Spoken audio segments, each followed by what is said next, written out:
do like a speed run test. Drive it down that way a little ways. And then, oh, there's a car here. Ben, here, look out. There's a car. Drive it over to the edge.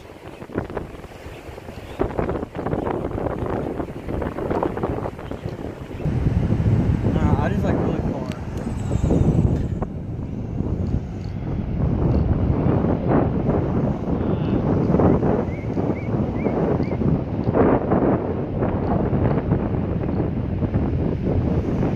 Okay, come back and give us another pass. Speed pass.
Hey.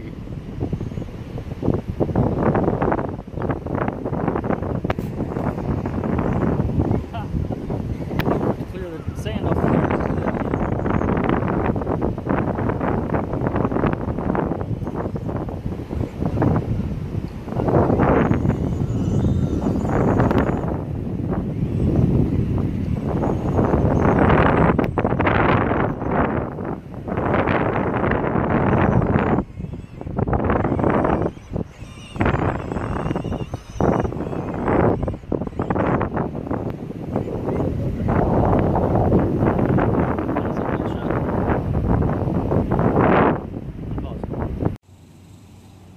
Okay, so let's try a speed run test. I've got the old iPhone here on the truck and zeroed out. The orange letters there right in the middle are the max speed. So let's give this thing a quick run up and down the street a few times. Looks all clear.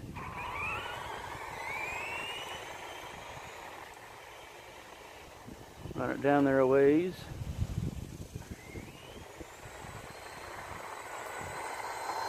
There we go, full throttle pass.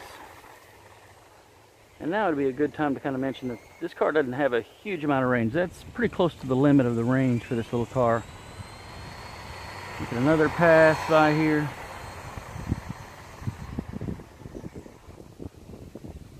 And run it back to me. Let's see what the old GPS says. Be pretty careful with the phone on it. This car does swap ins pretty easy.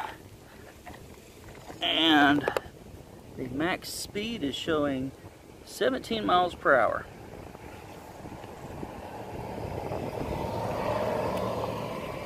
Get the reset on this. Zero it back out. Let's do one more run back up and back. Just kind of double check, see if we can beat 17 miles per hour.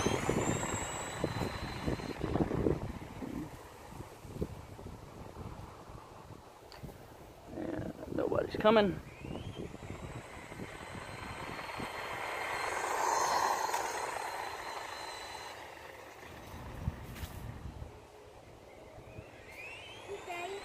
Come back this way too.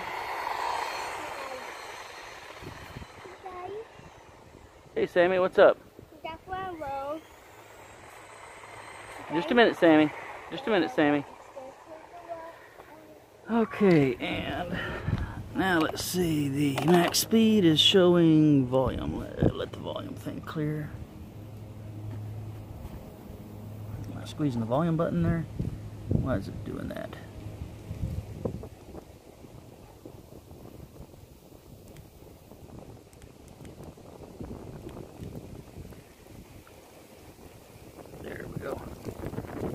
speed is showing 22 miles per hour that time. That's a pretty big change. Let's do a reset. And let's try one more time, seeing if the speed was pretty far off that time. Let's see. So we got one at 17, one at 22. Let's see what a third try will do for us. Any cars coming? Nope.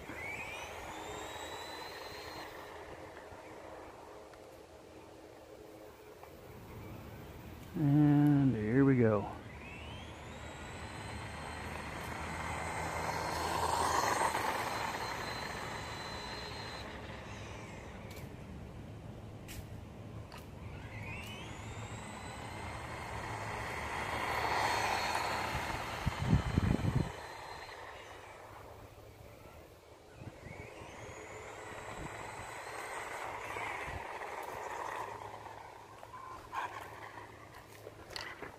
And this time around it's showing 16 miles per hour.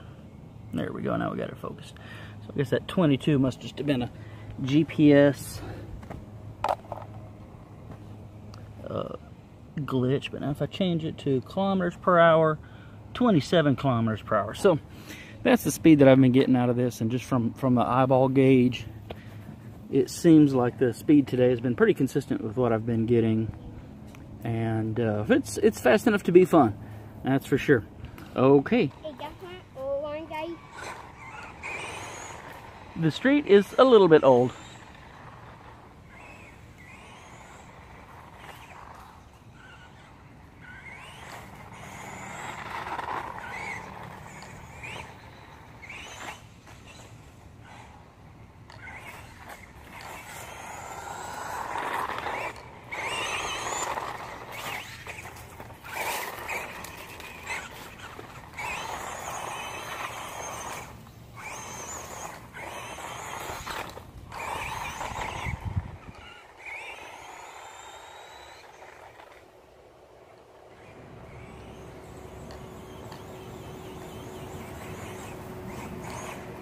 Make it through the grass, but kind of struggles a little bit.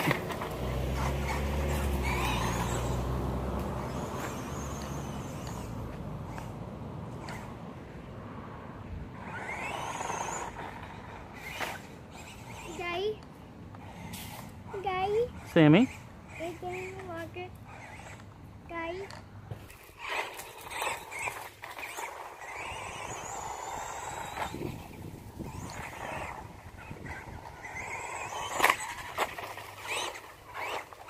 Good old curb ramp.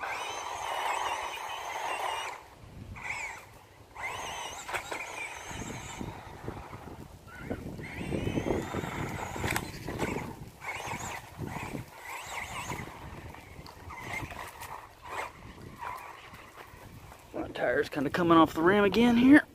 The front tires are not glued on this car, so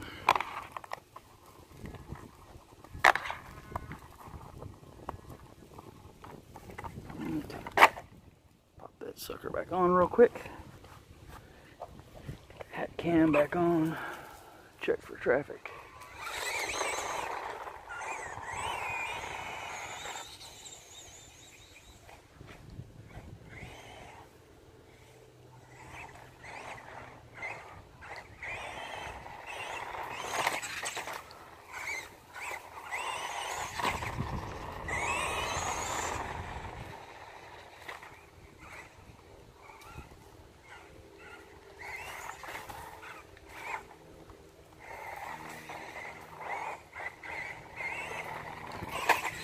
Ow!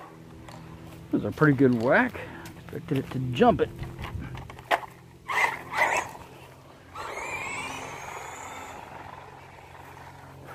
In the half dozen or so batteries I've run through this truck, it's had a couple of big whacks like that, and so far it's holding up really well. No broken parts at all.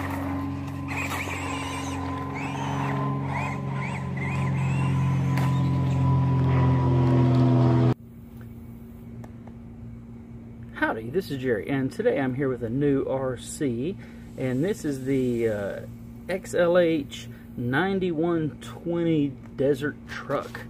This was supplied to me by banggood.com, so thank you, Banggood, as always, for the support with the hobby and getting some of these newer trucks out to some us reviewers so we can take a look at them and get some information out there about them to everybody. Anyway, so on to the truck, and I kind of doing this review a little bit backwards. I showed all the running footage first, but let's go ahead and start looking at the box here. So we've got, it's the again, the XLH 9120, and this is in a family of cars. If you're spending time looking at cars in this price range out on the net, you'll probably recognize this chassis a little bit later. IPX4, the waterproof. The IPX4 is a industry standard testing. Basically means it's splash proof. Can't submerge it, but for splashing through puddles it ought to be fine, and I did my share of that on this test. What else here on the box? 38 kilometers per hour. I found that to be a little ambitious, probably closer to 30 kilometers per hour. 17 miles per hour is about what I was getting out of the truck. And the rest of the box just has just kind of normal information on it. So let's get that out of the way. And here is the truck. Now again, they're calling this a desert truck, and to my eye this looks more like a buggy, but hey, I'm not going to argue with them. So overall though, I like the look of this body. This is a very cool body, a very detailed body. The tires to me are almost a little bit of a mismatch because they're so wide, but it definitely gives it an original look, a very cool look. Most of the cars I see with this body have a narrower tire that tries to be more of a scale truck looking tire, but it's definitely, it looks cool. So I'm not really going to count points off for having the wide tires. And besides, the wide tires definitely help for, like, when I took it to the beach and was running through the sand. From a performance standpoint, the wide tires definitely help. But it's a very cool looking. I mean, you can see here as I'm flipping it around, the driver and navigator in there, a little molded in steering wheel, the motor in the back. It's a nice looking, nicely detailed truck, a nicely detailed car. It is 12 scaled, 2-wheel drive. And power is a 390 size brushed can motor, has fully proportional throttle and steering. And overall it's all of that worked really good. The shocks have these nice red, bright red anodized springs on them, but they are just friction shocks. There's no oil in the shocks, and I don't think there's any gasketing or anything so that they would be able to hold oil either. The bounciness of the car is about right. It doesn't bounce too much. It has a little bit of bounce to it, but without oil in it, you're not going to be able to get away from that. The spring rates are pretty close to being right. It absorbs bumps and jumps pretty good without it being too bouncy. Overall, I really didn't have too many complaints with the suspension. It performs about like you would expect it to. You know, there's no surprises, but it's not the best handling car, but it's by far the long ways from being the worst handling car. It did pretty decent in the handling department. Just noticed one of my little peel panels here. All the body panels have this protective film, and I forgot to peel that one early on, so there you go. Get to see with that protective film. Each one of the body panels had that film on them. I thought I had gotten it all off of all the truck. Anyway, so let's take a peek under the hood. There's 2 body pins here at the front that hold the front down, and then it pivots up. And herein lies one of my minor complaints with the car, is that you can't flip the body all the way up. It gets stuck here and flops down, so you end up kind of wrestling the body a little bit as you work to open the battery compartment. The battery compartment here is held on with these 4 toggles, 2 on each side, and the lid pops off, exposing the battery compartment and the on-off switch. And here is one of my bigger complaints about the car, is the on-off switch is buried. You have to pull the 2 body pins, flip the body up, do the 4 toggles, pull the battery cover off, just to turn the truck on or off. That got a little bit of annoying, but it's a minor annoyance in the grand scheme of things. But it was a little bit annoying. The battery usually goes here. Here is the battery, a Li-ion style battery, 800 milliamp hour, 9.6 volt, 3-cell. The battery seemed to be okay. The battery runtime was, I didn't actually measure it, but it seemed to be in the 10 to 15 minute range. So it's reasonable battery length. It's not really short, but it's not super long. Another in the oddities with this truck is the wiring harness here.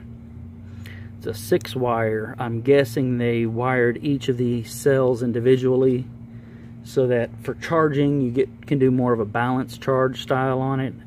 The truck did come with a charger, and the charger did an okay job. Didn't have really any complaints with that, but this odd battery plug here means that you're not going to be able to run just any hobby grade battery in this car. You have to buy the specific replacements for this series of car. And while I'm on that line of thought, the series of cars, this is the 9120. This same basic chassis is sold under a lot of other model numbers. I've seen the 911S, the 912. There's a couple of others of this in the same line that all use this same basic chassis, and they just mount up different tires and different bodies to give you different looks. So the good news there is that there's parts available from a lot of different suppliers. So if you want to buy a couple extra batteries, you can get them from Banggood, Amazon, other suppliers. They're all over. And on the subject of spare parts, I will note I have not needed any at all, and that's a good thing. I've run about half a dozen packs through this truck, and have some of the runs have been kind of nice and calm. Some of them they've been bouncing around, tumbling, rolling quite a bit. Nothing's broke, nothing's gone wrong in this truck. The closest thing to a gone wrong that I had was the tires filled up with sand in the beach run. I just had to started out this video showing the beach run footage, and if you notice in some of those runs, when it really gets going, the back tires are bouncing up and down like this. They got full of sand. There's a hole. This hole here you can see is one that I added to fix the problem. But there's a hole in the rim on the inside, 2 holes on the inside of each rim to help vent the tire. And this is normally done on all RC cars from the factory. But when you run in sand and in water, those holes allow the spinning tire to kind of suck in the sand inside the tire. And then they get out of balance and it starts bouncing around. And so that was really one of the only issues I had. The fix was to punch holes in the rubber, outside rubber of the tire. You can see I've got 4 holes in each tire. I did that all the way around. And then essentially then just kind of slow rolled the truck through, driving through some shallow inch-deep puddles of water, back and forth 2 or 3 times, and then did donuts in that puddle a couple of times, and then that washed all the sand out of the tires. And thankfully, IPX4 rating is splash proof, is just fine. And speaking of that beach run, when I was done with the beach run, I did completely hose the car off, inside and out, and washed all the sand out of the motor. Then when I got home, I WD-40'd all the bearings and then re-oiled everything. So if you're going to run it in sand and beach, you've got to be prepared to do the extra maintenance on it, and as otherwise it will fail. Even though it is waterproof, sand is its own little demon that will get it over time. But overall, that's about it. I have pretty much enjoyed the truck, and something that I just noticed, my light bar is missing. That must have happened in just one of my last runs. If I go back to the box here real quick, you can see there's a light bar on the top. That was there not too long ago, so might have to go find that. But that's the only breakage I've had so far, is that light bar. So overall, if I were to grade this car, it depends on what I'm comparing it to. If I'm looking at toy grade RCs, like what you would get at Walmart and other big box stores from like the brands like New Bright or Air Hog. I really feel this is a great little car. It's a good value. $50 is that I believe Banggood is selling it for about $52 right now, and that's a good competitive price against the big box RC cars, and performance is great compared to that. If you start looking at hobby grade stuff, well, they get to be more expensive, and comparing it to hobby grade, I would wish it would have oil-filled shocks. I could wish it had more of a standard steering servo, but it's for what it is, for the price point that it's at. I feel it's probably a pretty good value. It seems to be holding together pretty good. As I mentioned, parts are available for it, so I'm going to keep beating on this thing, and we'll keep seeing how it goes. So y'all have fun, and see y'all next time.